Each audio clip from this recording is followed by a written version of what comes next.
Thank you for turning to page 121. Welcome back to page 121. Today I want to talk a little bit about two of my favorite classic traveler books. These are part of the LBB, Little Black Book series. These are Library Data, Supplement 8, Library Data A through M, and Supplement 11, Library Data N through Z. I go a little bit about the history of these books and what it is that makes them so useful.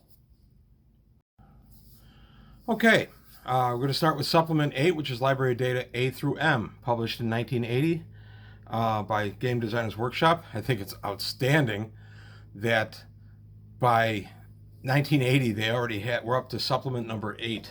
Traveler was a very prolific game, still is actually. Mongoose is still quite prolific with it. But the idea behind these books was if you looked up something on your ship's computer, which by the way would take up, half a deck because, computers were really big by then, or back then. And Traveler designed them as computers were in the late 70s. I remember taking my mom's first computer in for her home business back in the early 80s. And this thing took up about 3 large banquet tables and took me quite a while to carry into the house. And with a lot of parts, a lot of big boxes. Computers, of course, have gotten way smaller since then. But when Traveler was written, computers were still huge, would fill the room, and would superheat if the room wasn't specifically air conditioned for them. So, if you looked up in your computer, this is what you would see. If you wanted to see what a battle tender was, you'd call on the old computer, and old Mr. Spock would look up battle tender, and there it is interstellar ship transport intended to carry battle riders into combat. This is what I loved about these. But Traveler is large. There's the Traveler universe itself, the Imperium. Traveler is a large universe, and just getting into it is very intimidating. I first played Traveler under a buddy of mine in 1981, and then he left our group left playing Traveler in 85. I took over Traveler and have run it since.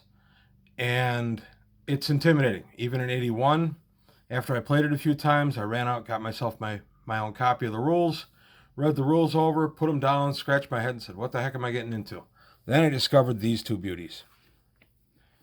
These are able to tell you, by looking it up, just like an encyclopedia, what things are and why they're important in the Traveler universe. Here we are in the Hive Federation. What is the Hive Federation? What are Hivers? I didn't know when I first started Traveler, so I read this.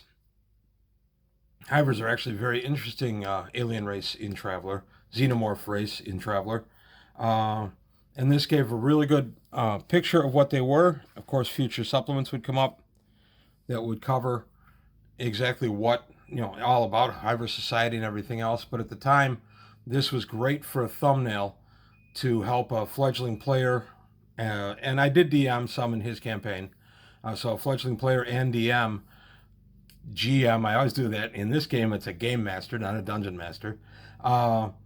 It helped the fledgling GM find his way around the Traveler universe because it's a big, big place and you can trip over lots of things.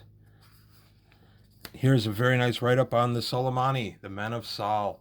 This is basically Earth back in the time of, or in the future in the time of the Imperium. I think we're in the 54th century AD at this time.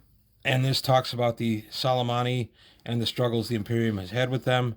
Mega corporations, one of my favorite elements of Traveler were mega corporations. I know that that's kind of a concept that's been beat to death by now, but then it was new, at least to me, and really exciting. One of the things I thought that they kind of failed with in Traveler the New Era was they lost the mega corporations. They were destroyed with all the rest of civilization. That was kind of, I think, a step back for Traveler to lose something as cool as the mega corporations. Because let's face it, if you are flying a free trader in Traveler, there's a really good chance you're working for a mega corporation, whether directly or indirectly. Okay, there's the back of the book. I'm going to go ahead and show some stuff out of Supplement 11 now. This takes us N through Z, so the back half of the alphabet. If you note, this one's still got his price tag on it. That's from Pat's House of Hobbies, or Pat, I don't remember if it was Pat's House Hobbies or not, Pat's Hobbies. They were a great game store that was on 95th Street in Oak Lawn, and actually only a few blocks from the where the Keith brothers used to live. So I often wonder if I ran into the Keith brothers when I was in Pat's House of Hobbies. If you wanted game stuff in the early 80s, Pat's was the place to go. Great selection of lead figures. Yes, lead figures. As well as gaming stuff. It was my go-to place for Traveler stuff. Not every place stocked Traveler. If I wanted something, I knew I could go to Pat's and find it. So I bought this copy there back in the early 80s. As you can see, this one's seen a little bit more love. I don't know why books wear differently. I mean, I've used these two together for years. I don't know why they wear differently. It's a mystery to me. But anyway, to continue, these books are very useful for a Traveler Game Master, and also if you're just a player. I started out using these as a player. I wanted to know what a pinnace was in Traveler. Just, the Phoenix Project. What was that? How come I cared? And then just so much stuff. Twilight's Peak, the 2000 Worlds of the Kukri. There's just a bunch of information in these books, and it really brought Traveler to life. The idea that you could have this information at your fingertips. We used to keep them on the table, and when the game master would give us something and give us a little bit of background, but we needed more, we would flip to these and read the entry. He would load the game so that we could flip to it and then read the entry and gain more in-game information. I always felt some other games missed a beat or missed a bet not doing something like this. I think D&D could have benefited from just a little encyclopedia like this. I thought that at the time. I was kind of surprised that D&D never came up with anything like this. So here are the Zodani. Zodani, why are they important? Well, the Frontier Wars. We played back then and still play in the era of the Fifth Frontier War.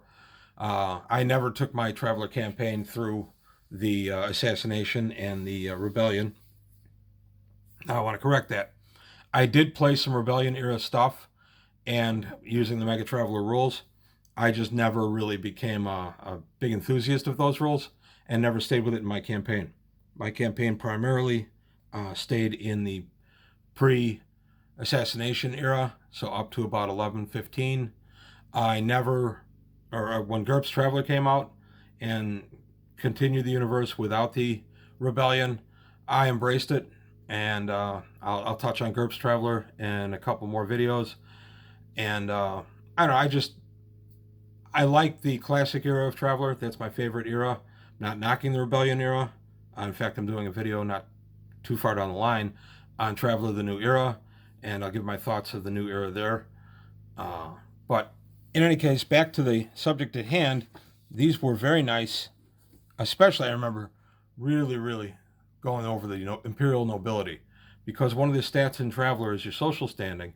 It's very important to understand the nobility and where you stand in that hierarchy, which is usually not real high. But these are just really good, very well written sketches of how the Traveler universe works. History of the Frontier Wars there. Here are the Spinward Marches. Of course, we have much larger, better maps now than we used to have. But keeping in mind, again, there was no Google. Google was just a large number at the time.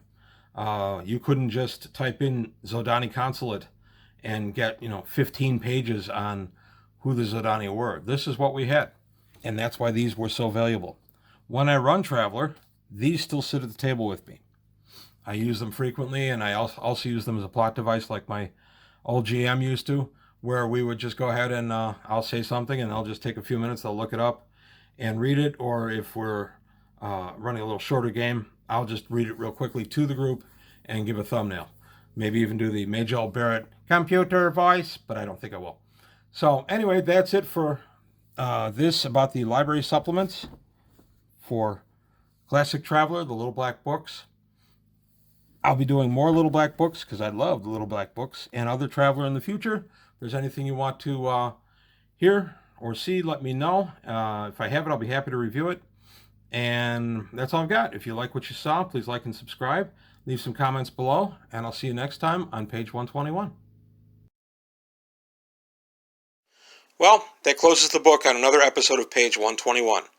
Please leave your comments below, and if you enjoyed what you saw, go ahead and hit the like button and subscribe to the channel.